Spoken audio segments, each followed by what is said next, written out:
के वृक्ष पर छुपे कृष्ण, मेरा शुष्क ज्ञान निष्फल रहा। अब उद्धव जी ने कह दिया मेरा सूखा ज्ञान निष्फल रहा, मेरा ज्ञान पंडिताई बेकार है। अब कह दिया उद्धव ने मेरा ज्ञान और मेरी पंडिताई बेकार है, मैं बुद्धि लड़ाता रहा। देखिए अब उद्धव जी ने कहा मैं केवल ज्ञान को परोसता रहा, मैं ज्ञान को बड़ा मानता रहा, बुद्धि लड़ाता रहा, वेदांत के सिद्धांतों में उलझता रहा, किंतु ब्रह्म का अनुभव नहीं करता। मैं केवल वेदों में पढ़ा रहा और ब्रह्म से नहीं मिल पाया। पढ़ना चीज अलग है, एक चीज है कथा के पढ़ दिया, लेकिन पढ़ने के बाद उन शब्दों की व्याख्या वो आवश्यक। पढ़ना चीज अलग है और व्याख्या करना चीज अलग है, क्योंकि पढ़ के जो कहा वो सुना और व्याख्या से समझ में आया। भाई डॉक्टरी की आपने किया, लेकिन प्रैक्टिकल भाई किस बीमारी के लिए कौन सी दवा, किस तरह की दवा, उसका जब तक अनुभव नहीं होगा हम उस बीमारी को ठीक नहीं कर सकते। बोले हमने एमबीबीएस कर लिया, एमडी कर लिया, उसके ऊपर और भी कोई विशेषज्ञ बन गए, heart specialist Maharaj, neurosurgeon, eyes specialist, dental and medicine, माने कई बीमारी, लेकिन उनके बाद हमें उनका ज्ञान अनुभव प्रैक्टिकल कौन सी बीमारी के लिए कौन सी दवा उपयुक्त रहेगी वो देना पड़ेगा। अब आप हम जाते हैं डॉक्टर लिख देते जी दवा खाओ, हम कहते हैं भाई क्या लिख दिया, अच्छा हम जानकार होते तो हम खुद लिख लेते, क्योंकि उन्होंने पढ़ाई उसी की पढ़ी। यहां पर उद्धव घबरा गए, बोले मैं केवल ज्ञान के पुरंदे और वेदों के पुरंदे इनमें ज्ञान अर्जित करता रहा और इन्हीं में उलझा रहा। हकीकत में ज्ञान अर्जन एक बात है और ज्ञान अनुभव दूसरी बात है। ज्ञान अर्जन अलग है लेकिन अनुभव अलग है। क्या माना?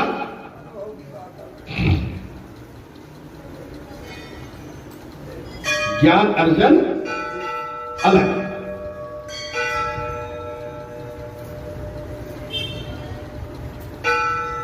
ज्ञान अर्जन का महत्व होते हुए भी महाराज ज्ञान अनुभव का महत्व अधिक है। ज्ञान अर्जित तो है लेकिन उसको आप दिनचर्या में प्रैक्टिकल में आप उसको नहीं लाएंगे अनुभव को, तब तक उसका महत्व मालूम नहीं पड़ेगा। सखियां उद्धव को राधिका जी का दर्शन कराने ले गई।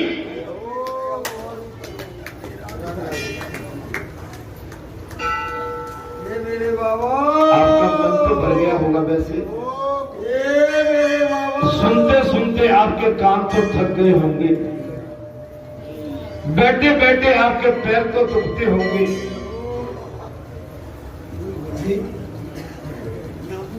अरे सखियां उद्धव जी को राधिका जी के दर्शन कराने ले गई। सखियों की मंडली में विराजमान श्री राधिका जी की शोभा अवर्णनीय है, अवर्णनीय है, अवर्णनीय, जिसका वर्णन किया जाना असंभव। वो गोपिकाएं राधा जी के दर्शन कराने के लिए उद्धव जी को, वो राधा जी कौन है? भगवान श्री कृष्ण की प्रेमा भक्ति। भगवान श्री कृष्ण राधा के बगैर अधूरे हैं। प्रेम भक्ति नए वर्ष की महाराज, नव वर्ष की निर्दोष बड़ सादगी, बड़ा श्रृंगार, मुख पर दिव्य तेज की आभा, सात्विकता और प्रेम की मूर्ति, जगत के आनंददाता श्री कृष्ण की आनंददायिनी राधिका जी को उद्धव जी ने साष्टांग प्रणाम किया।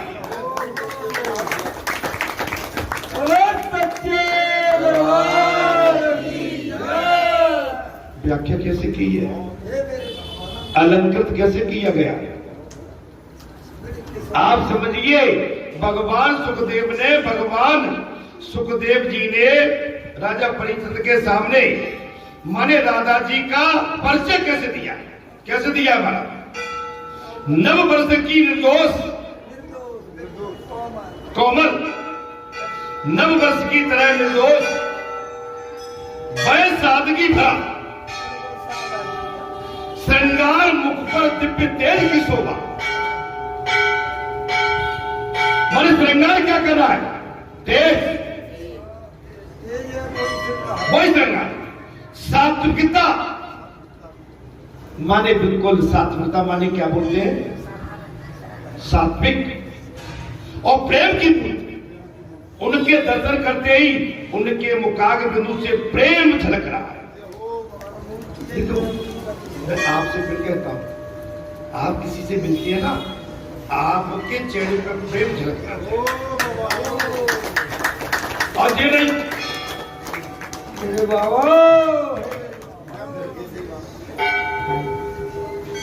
आप दादा तो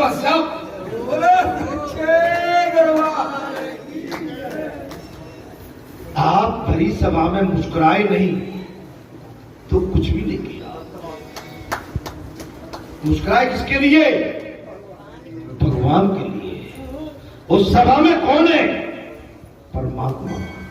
परमात्मा ने मुस्कुराहट दी है, और इस मुस्कुराहट पे भी नहीं, क्षमा करना, मैं किसी की नकल नहीं उतार। क्या है, अरे महाराज सभा में तो सबके माने चेहरे पे कलियां खिलना चाहिए, किलकारियां। अरे चेहरे पे मुस्कुराहट रहेगी तभी आपका चेहरा चमकेगा, और चेहरे पे मुस्कुराहट नहीं रहेगी चेहरा सूख जाएगा, अलग दिखेगा, नहीं आएगा, चमकता आपका चेहरा। जब आप हंसे आपके गालों पर अलग तेज दिखे तब बात है। आपके गालों पर तेज दिखे,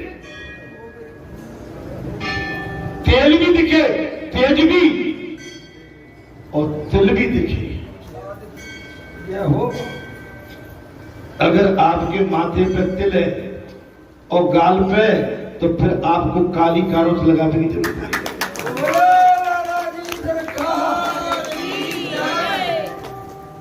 समझ, तो पंडित जी के गाल पे कितना बड़ा तिल है, आप समझ लो बात, ये नेचुरलिटी है। क्या है ये, नेचुरलिटी। ये परमात्मा ने आशीर्वाद दिया। अब हम तो देखो जी कितना बड़ा लट्टू लटकता रहता है, दिख रहा है,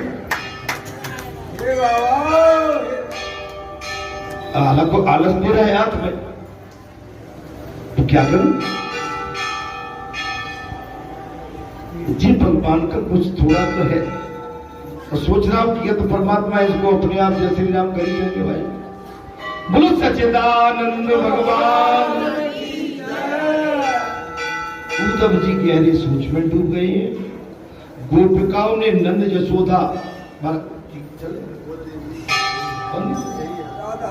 हाँ मैं बुद्धि लगाता रहा, वेदांतों में बता रहा, और राधा जी के मुख पर क्या है महाराज, तेज है, सात्विकता है, प्रेम की मूर्ति है, जगत के आनंददाता श्री कृष्ण की आनंददायिनी श्री राधिका जी को उद्धव जी ने साष्टांग प्रणाम किया, किंतु राधिका जी का शरीर श्री कृष्ण के विरह के कारण सूखे कांटे जैसा हो गया। शरीर सूखा, क्या था, चेहरे पर तेज,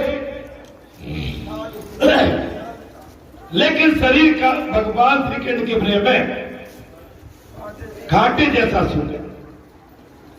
मन व्याकुल व्यथित था।